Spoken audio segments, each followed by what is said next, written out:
ମହାସମାରୋହରେ ବିଞ୍ଚୁଆରେ ମହାପ୍ରଭୁ ଶ୍ରୀରାମଙ୍କ ମନ୍ଦିରର ପ୍ରାଣ ପ୍ରତିଷ୍ଠା ଉତ୍ସବ ଅନୁଷ୍ଠିତ।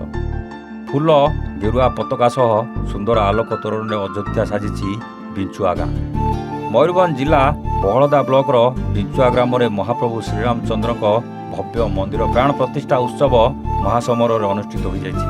ଟସର ଲୁଗା ପାଇଁ ଖୁବ୍ ପ୍ରସିଦ୍ଧ ଲାଭ କରିଥିବା ସଂସ୍କୃତି ସମ୍ପନ୍ନ ବହଳଦା ବ୍ଲକ ଅନ୍ତର୍ଗତ ବିଞ୍ଚୁଆ ଗ୍ରାମରେ ଭବ୍ୟ ଶ୍ରୀରାମ ମନ୍ଦିର ତଥା ପ୍ରଭୁ ଶ୍ରୀରାମଙ୍କ ବିଗ୍ରହର ପ୍ରାଣ ପ୍ରତିଷ୍ଠା ଉତ୍ସବ ପାଇଁ ସମଗ୍ର ବିଞ୍ଚୁଆ ଗ୍ରାମରେ ସୁନ୍ଦର ଫୁଲ ଗେରୁଆ ପତାକା ସହ ସୁନ୍ଦର ଆଲୋକ ସଜ୍ଜାରେ ଅଯୋଧ୍ୟା ଭଳି ସଜେଇ ହୋଇଛି।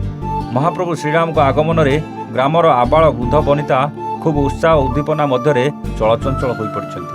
ଚଳିତ ମାଘ ମାସର ଶୁକ୍ଳପକ୍ଷ ନବମୀ ତିଥିରୁ ଆରମ୍ଭ ହୋଇଥିବା ପ୍ରାଣ ପ୍ରତିଷ୍ଠା ଉତ୍ସବ ତ୍ରୟୋଦଶୀ ତିଥି ଯାଏଁ ଅନୁଷ୍ଠିତ ହୋଇଥିଲା। ପଡ଼ୋଶୀ ଝାଡ଼ଖଣ୍ଡ ରାଜ୍ୟର ଟାଟାନଗରରୁ ଆସିଥିବା ବିଶିଷ୍ଟ ବ୍ରାହ୍ମଣ ପଣ୍ଡିତ ନବୀନ ଶାସ୍ତ୍ରୀ, କଲ୍ୟାଣଜୀ, ବଜରଙ୍ଗଜୀ, ପଙ୍କଜଜୀ, ମଧୁସୂଦନଜୀ, ସୁକାନ୍ତ ପତି ପ୍ରମୁଖଙ୍କ ଦ୍ୱାରା ପ୍ରଥମ ଦିନରୁ ରୀତିନୀତି ସହକାରେ ବିଧିପୂର୍ବକ ପୂଜାର୍ଚ୍ଚନା ଆରମ୍ଭ କରାଯାଇଥିଲା। କାର୍ଯ୍ୟସୂଚୀ ଅନୁଯାୟୀ ପ୍ରଥମ ଦିନ ଦେବତା ଅଧିବାସ, ଦ୍ୱିତୀୟ ଦିନ ଦେବତା ପୂଜନ ସହ ଗ୍ରାମର ତଥା ଆଖପାଖ ଅଞ୍ଚଳରେ 271 ମହିଳାଙ୍କ ସହ ଜଳାଶୟରୁ ଜଳପୂର୍ଣ୍ଣ କଳସ ଶୋଭାଯାତ୍ରା କରି ଯଜ୍ଞ ମଣ୍ଡପକୁ ଆଣିଥିଲେ। ତୃତୀୟ ଦିନ ଜଳାଧିବାସ, ପୁଷ୍ପାଧିବାସ, ଅନ୍ନଧିବାସ ସହ ଦୀପଯଜ୍ଞ ଅନୁଷ୍ଠିତ ହୋଇଥିଲା। ଦୀପଯଜ୍ଞରେ ବିଞ୍ଚୁଆ ସମେତ ମହିଳା ଏବଂ ପୁରୁଷ ଦୀପ ପ୍ରଜ୍ୱଳନ କରି ମହାପ୍ରଭୁ ଶ୍ରୀରାମଙ୍କୁ ସ୍ୱାଗତ କରିଥିଲେ।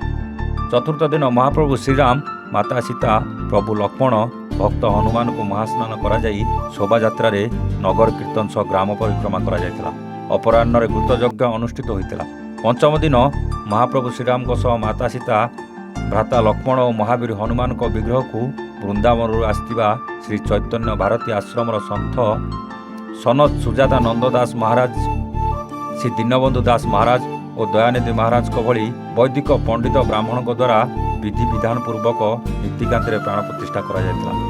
ଅପରାହ୍ନରେ ଅନ୍ନଯଜ୍ଞ କାର୍ଯ୍ୟକ୍ରମ କରାଯାଇ ଉପସ୍ଥିତ ହଜାର ହଜାର ଭକ୍ତ ତଥା ଶ୍ରଦ୍ଧାଳୁମାନଙ୍କୁ ପ୍ରସାଦ ସେବନ ଏବଂ ବଣ୍ଟନ କରାଯାଇଥିଲା।